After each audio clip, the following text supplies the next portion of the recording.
Sebagai pelabur, mengapa kita perlu kaji petunjuk dan kitaran ekonomi?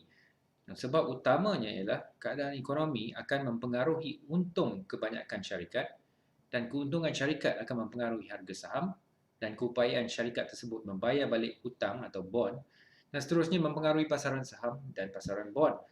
Memandangkan unit amanah juga melabur dalam saham dan bond, keadaan ekonomi juga amat penting bagi pelaburan unit amanah.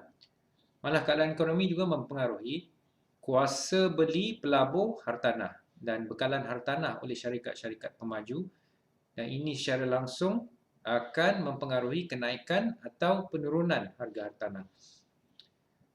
Sementara itu faktor ekonomi seperti bekalan wang dan kadar faedah dan juga kadar tukaran menjadi penentu pergerakan harga emas dan juga sudah pasti perlu diperhatikan oleh pelabur emas dan juga pelabur logam berharga lain. Malah keadaan ekonomi dan keadaan sektor ekonomi tertentu juga memudahkan kita untuk membuat keputusan tentang masa untuk membeli dan menjual sesuatu pelaburan, iaitu masa terbaik, masa paling sesuai untuk membeli dan menjual sesuatu pelaburan. Kita boleh meramalkan sektor mana dalam ekonomi yang mempunyai potensi pertumbuhan terbaik pada waktu itu dan sektor ekonomi mana yang kemungkinan besar sedang atau berpotensi mengalami penguncupan atau kemelesetan. Samping itu, keadaan ekonomi boleh membantu menentukan peruntukan aset anda. Berapa banyak untuk dilaburkan dalam saham atau unit amanah, berapa peratus disimpan dalam tunai, berapa peratus dalam emas dan berapa peratus dalam hartanah. Keputusan tentang tahap peruntukan aset ini juga berkait rapat dengan berapa banyak risiko yang mahu sanggup anda tanggung.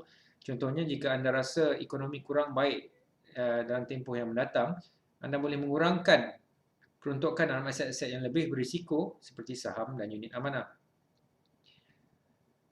Dan satu lagi perkara yang perlu diperhatikan ialah lazimnya perkembangan dan kemelesetan tidak berlaku pada masa yang sama di setiap negara. Melainkan apabila berlaku wabak COVID-19, kita lihat hampir seluruh dunia mengalami kesannya. Itu satu pengecualian.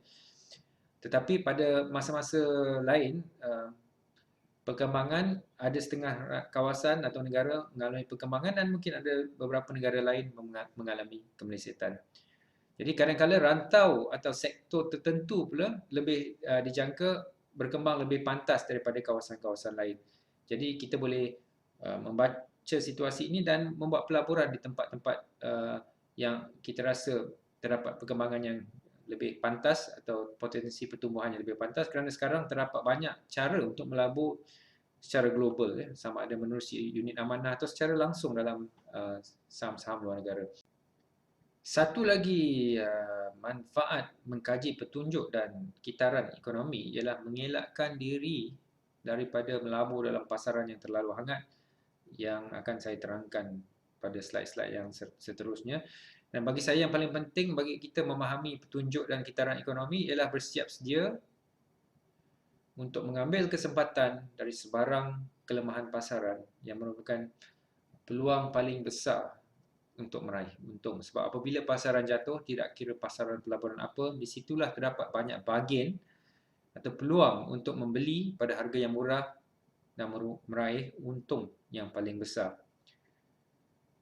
Wabak COVID-19 ialah satu contoh di mana risiko besar timbul dari segi ekonomi dan juga daripada risiko dan kejatuhan atau kemelesetan tersebut muncul pula peluang besar untuk mengambil kesempatan apabila pemulihan berlaku.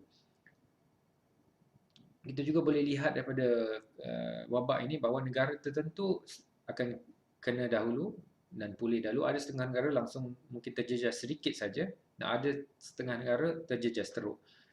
Dan kita juga boleh lihat sektor-sektor tertentu yang mungkin mengalami bencana besar dan sangat terjejas, contohnya penerbangan, hotel, pelancongan, dan ada yang sektor lain yang tidak terjejas malah berkembang, iaitu seperti sektor pembekal uh, alat perubatan dan sebagainya. Dan ada sektor-sektor tertentu juga terjejas sedikit tetapi tidak terlalu besar, contohnya sektor yang melibatkan essential food dan sebagainya, makanan asas. Jadi ada yang terjejas teruk, ada yang sedikit terjejas dan ada yang sebenarnya berkembang lebih pesat kerana mereka membekalkan barangan yang amat diperlukan untuk menentang wabak. Jadi ini semua hanya boleh dikesan jika kita prihatin tentang perkembangan dunia dan bagaimana perkembangan-perkembangan ini mempunyai kesan terhadap ekonomi.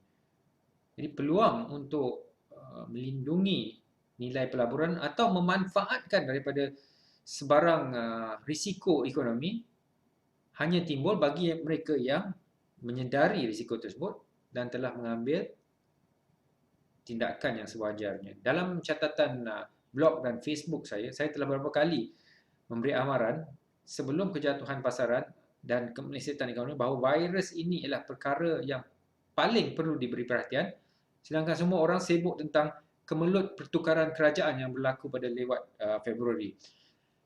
Dan sebelum itu saya telah menekankan betapa pentingnya melindung nilai pelaburan kerana walaupun sebelum COVID-19 lagi, ekonomi Malaysia sudah mula terjejas pada suku keempat. Ya, pertumbuhan ekonomi telah mula turun, ya, telah mula pada tahap yang lebih rendah.